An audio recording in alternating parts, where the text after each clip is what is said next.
Hey guys, what's up? In this tutorial video I'm going to teach you step by step how you can make objects in your PowerPoint presentations appear or disappear during a slideshow. So let us get started.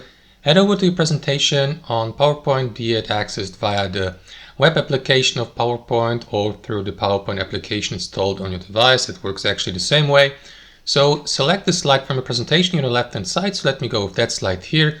And let's assume you would like to make these objects, these three images or photos, appear or disappear during a presentation. To do that, guys, simply left click on the first object and head over to the animations tab here at the top. And here under animations, simply click on that arrow down icon to get a better overview of all supported animations. So you may apply, for example, an entrance animation or an exit animation. If you'd like your object, for example, to appear, simply select an entrance animation like appear, fade in, fly in, and so on and so forth. So let me go, for example, with fade in.